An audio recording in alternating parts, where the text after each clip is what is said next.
Selamat sore, Assalamualaikum warahmatullahi wabarakatuh. Kawan tani, hari ini kembali Bang Heria bersama Anda.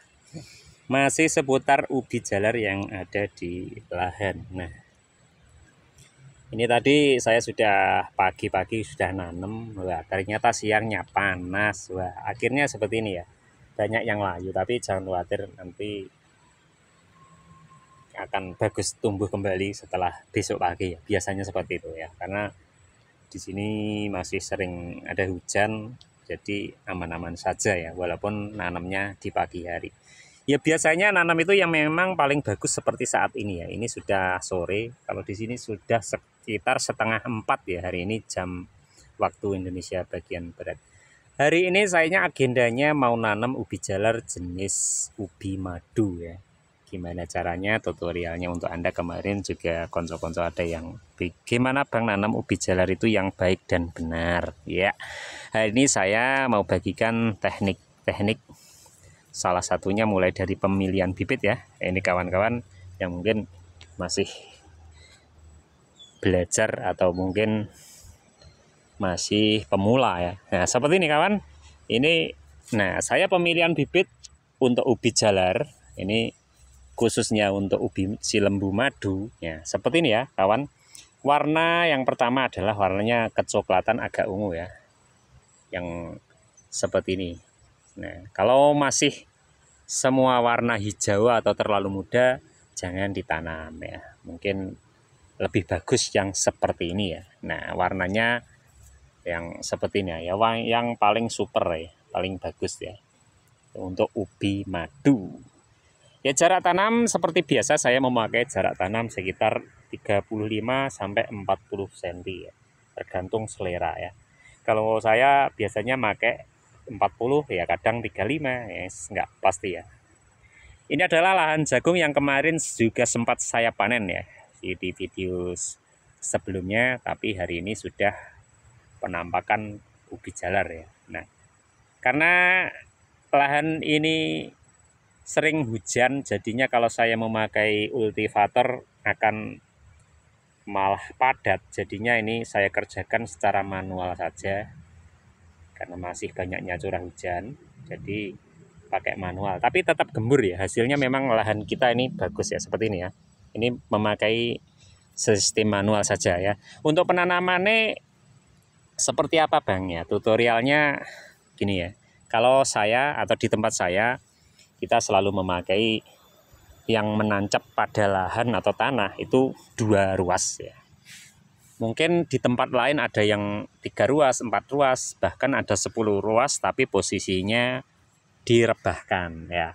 Itu tergantung selera dan juga tergantung pada tingkat kesuburan tanah pada masing-masing daerah. Jadi untuk teori menanam itu semuanya bagus, asalkan sesuai dengan tingkat kesuburan tanah, pH tanah, tingkat ketinggian dari permukaan laut. Itu pun memang mempengaruhi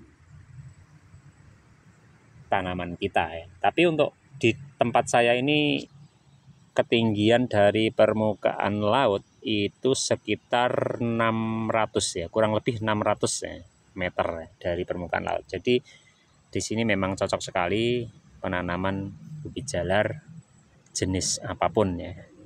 Hari ini yang saya review tanaman ubi madu ya, atau yang saya praktekkan, karena ini hari saya mau nanam jenis ubi madu ya, sama gading dong. Tapi untuk bibit gading dong saya belum ngambil dari lahan pembibitan, dan juga untuk jenis-jenis yang lain ini memang saya dalam satu lokasi ini saya variasi. Nanti akan ada sekitar 5 jenis umbi yang saya tanam untuk masa tanam yang kedua ya ini. Nah, gimana Bang?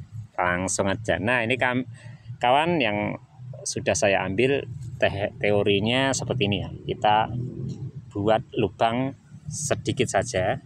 Nah, kita masukkan batangnya ya, berdiri tegak 2 ruas yang masuk ke dalam tanah. Terus kita tekan sedikit kata timbun. Nah, seperti ini ya. Posisikan batang itu tegak ke atas ya. entah yang atas, bagian atas itu doyong ke kanan ke kiri nggak masalah, yang penting yang menancap ke tanah itu berdirinya lurus ya, tegak ke atas. Mungkin ada juga yang sistemnya tanamnya itu tidur seperti ini ya. Ya, ada juga yang ditekuk, ada ya juga yang ditancapkan lebih dalam, mungkin sampai 4 ruas 5 ruas ke dalam ya. Tapi kalau saya selalu identik dengan menanam itu 2 ruas saja yang menancap ke dalam tanah. Kenapa Bang kok seperti itu ya? Itu saya sesuaikan dengan kondisi alam yang ada di wilayah saya ya. Jadinya tidak ada salahnya kalau nanam itu jumlah ruasnya banyak atau mungkin diposisikan tidur seperti huruf U atau yang lain. Itu memang seperti itu, ciri khasnya masing-masing daerah itu kadang berbeda ya. Tapi kalau di tempat saya, metode-metode tanam yang saya lihat di tempat lain itu saya mencoba praktekkan, itu di tempat saya kurang pas ya. Hasilnya pun malah berkurang. Nah, akhirnya saya tetap memakai teknik yang saya kembangkan, yaitu secara berdiri menancapnya 2 ruas dengan jarak tanam sekitar 35 sampai 40 cm. Nah, nanti setelah sekitar 10 hari sampai 15 hari saya lakukan pemupukan memakai pupuk Ponska ya, biasanya seperti itu, sambil mengamati kalau ada hama. Biasanya masa tanam awal itu banyak terdapat ulat ya. Ulat ini nyerangnya masih kecil. Lek wis lemu ya ora gelem, wah mbuh ya wae. Ya enggak apa-apa, ini tadi langsung aja kembali ya. Ini saya sudah lubangin dikit, kita tancapkan. Nah, ini 2 ruas yang tertancap dalam tanah, langsung kita timbun seperti itu selanjutnya sampai selesai. Nah, gitu. Tapi jangan khawatir kalau nanam ubi jalar itu sampai nggak laku, jangan khawatir ya. Wah, pokoknya menjanjikan ya. Nah, kalau kita punya sisa-sisa bekas jagung ya, itu nggak usah dibuang jauh-jauh ya. Taruh aja di sela-sela atau parit antara bedengan ya. Tujuannya apa? Sebagai pupuk kompos pengganti pupuk yang lain, dan untuk itu ya, daripada membuang jauh-jauh, taruh saja di antara bedengan ya. Nanti kalau sudah membusuk termakan usia, tentunya jadi pupuk alami untuk kesuburan tanah. Nah, seperti ini ya, tadi pagi sudah saya tanam, wah alum ya. Emang kan itu kalau nanam yang paling bagus itu sore hari, apalagi nanti malam ada guyuran gerimis, wah itu saya jamin pasti nggak akan layu. Tapi untuk di saat ini masih banyak curah hujan, jadi aman-aman saja ya, walaupun nanam itu pagi, siang, sore ya nggak apa-apa, yang penting ditanam gitu aja ya. Nanti setelah itu perawatan kita lakukan bersama-sama sambil ngapa gitu ya, mungkin kontrol hama dan yang lain-lainnya. Seperti ini ya bedengan yang saya bikin secara manual. Ini jarak as tanaman selalu paling ideal di sini itu 1 meter untuk jarak tanaman. Ini 40 ya, 35 sampai 40. Ini berlaku untuk semua jenis ubi jalar ya. Ya, seperti ini. Mungkin kawan-kawan yang ingin belajar ya. Nah, seperti ini ya, teknik yang selalu saya kembangkan dengan hasil yang bagus. Ini untuk baris yang ini adalah gading dong sama si madu merah ya. Ini juga tanaman padi, jadinya kena panas seharian langsung layu. Tapi nggak apa-apa, walaupun layu hari ini nanti pasti akan tumbuh. Karena memang lahan saya itu masih basah ya. Kalau memang lahannya agak terlalu kering, itu bisa kita siasati, kita siram ya. Setelah tanam itu disiram ya. Itu paling bagus ya.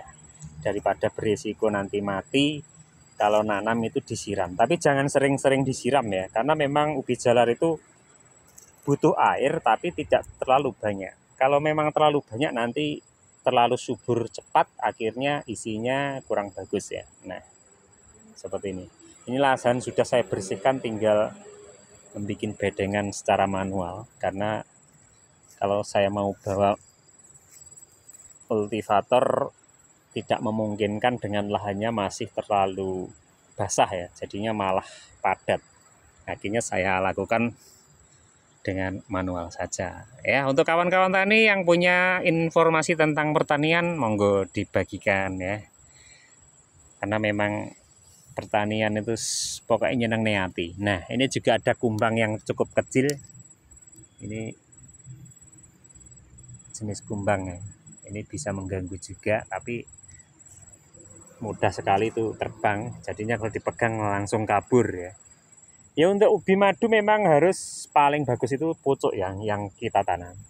Tapi kalau sudah di bawahnya, yang penting masih ada tunas, itu masih bagus ya. Biasanya 2-3 ruas terakhir bisa kita tanam untuk jenis ubi madu ya.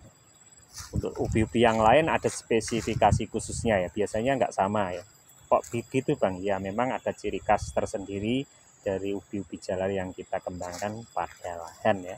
Yaitu tadi sekilas sedikit pengetahuan dari saya, mulai dari penanaman, pemilihan bibit yang saya bagikan, moga bermanfaat untuk Anda dan kawan-kawan yang masih belajar, dan juga saya pun tetap belajar berinovasi untuk kemajuan pertanian ya. Salam Tani Indonesia, jangan lupa subscribe. Assalamualaikum warahmatullahi wabarakatuh.